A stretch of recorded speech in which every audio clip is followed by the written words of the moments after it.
Again, I'll send Mike Wirth's regrets. He really wanted to be here, Mr. President. Right. Great guy. On his behalf, I have 3 very quick thank yous and an assurance I'd like to provide you all.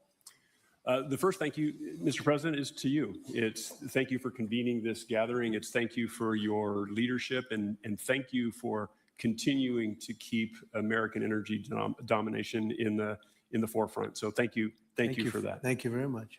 The second thank you actually is to the cabinet. So Secretary Rubio, Secretary Burgum, Secretary Wright, your ability and commitment to continue to engage with the parties around the table to keep the world working is greatly appreciated. So thank you for that. And the final thank you actually would go to our Venezuelan employees of Chevron. They have been working tirelessly to operate safely, protect the environment in country, and their dedication and skill will help us in this next chapter. And finally, I'll close with the assurance. For more than a century, Chevron has been a part of Venezuela's past. We are certainly committed to its present, and we very much look forward as a proud American company to help it build a better future. And so, Mr. President, thank you for your leadership. And you really suffered there. You stuck it out. A lot of people left. A lot of big companies left. Many of the people sitting at this table left because of the safety risk and other risks. But you stuck it out. I give you credit for that. Sometimes it was hard. I remember 6 months ago, I told you to stay, just stay. Things are going to happen. You'll be very happy. I didn't know they were going to happen this fast or this conclusively. One thing I think everyone has to know is that if we didn't do this, China or Russia would have done it. And if China or Russia were a next door neighbor, because essentially this is not around the other parts of the world so far away where you fly in an airplane for 24 hours before you get there. This is sort of a next door neighbor if you think about it. And I told China and I told Russia, we get along with you very well. We like you very much. We don't want you there. Not going to be there. And if we didn't do this, China would have been there and Russia would have been there. Maybe they both would have been there together, but they're not going to be there now. One thing I will tell them, and I will tell you, that we are open for business. China can buy all the oil they want from us there or in the United States. Russia can get all the oil they need from us, and they do like oil, even though they produce a lot of it. But China and Russia and everybody else is able to go, and we'll be open for business almost immediately. I have a feeling the $100 million will be spent $100 billion will be spent very, very rapidly by these very big, powerful, and rich companies. And I think they're going to be able to rebuild the infrastructure. And I hope it's going to be brand new as opposed to a rehab, because I know the tremendous difference between the new and the not so new in your industry. The new is much more beautiful, much better in every way, and actually much smaller. It's like everything else, gets smaller and stronger. It's a combination of smaller, better, and stronger. So I hope you're going to build all brand new stuff, rip out the old crap that's been there for so many years, and do it the right way. You're going to be there a long time. If we make a deal, you're going to be there a long time. If we don't make a deal, you won't be there at all. It's, sort of interesting. But again, China and Russia would have been there if we didn't do this. And the other thing people ask about the second wave, I don't think it's going to be necessary. We have an armada, a giant armada like nobody's ever seen in that part of the world. And it's stationed off the coast. And we are getting along so well with the people that are involved and representing Venezuela that I don't think we're going to have any, I don't think it's going to be necessary to do the second wave. We were planning on a second wave, but the first wave was so powerful and so good and so strong. And frankly, the people in the country, they did the right thing. They were smart. They did the right thing. They didn't want to go through a second wave. But we've got a tremendous number of the most powerful ships in the world right there. I don't think we're going to have to use that. I'm happy to say that. I don't think we're going to have to use that at all. If I could ask Chevron, you did a great job. I want to thank you. And ExxonMobil, if you would say a few words, and then followed by Conoco, great companies, massive companies, great companies. Exxon, please. Sure. Thank you, Mr. President. I appreciate the invitation and the opportunity, frankly, for the entire industry to show up and provide a perspective. Frankly, we've been kind of unresponsive to the press regarding Venezuela. I guess today's the opportunity to address the press directly with respect to a number of questions that have been asked of ExxonMobil. First and foremost, obviously, is the interest that we have in Venezuela. And I think, the way I would position that, I think one of the reasons why we see many of the industry players here is we're in a depletion business for a product that is in great demand and will be in demand for many, many, many decades to come. And as a depletion business, the biggest challenge we have is finding resources. There's an opportunity in Venezuela with all the resources there is we don't have that challenge of finding, we have the challenge of developing those resources. So I think it's in the best interest of these companies and frankly society as a whole for the industry to be interested in understanding what the opportunity here represents. I'll just share a philosophy that ExxonMobil has when we enter countries, because we do business all around the world in a number of different regimes. We take a very long-term perspective. The investments that we make span decades and decades, so we do not go into any opportunity with a short-term mindset. And there's a value proposition that we have to meet. It has to be a win-win-win proposition. Obviously, it has to be a win for the company and our shareholders and the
or the banks, and including probably the Exim Bank, as we think about how the debt needs to be restructured in the financing to deliver the billions of dollars that are required to restore their energy infrastructure.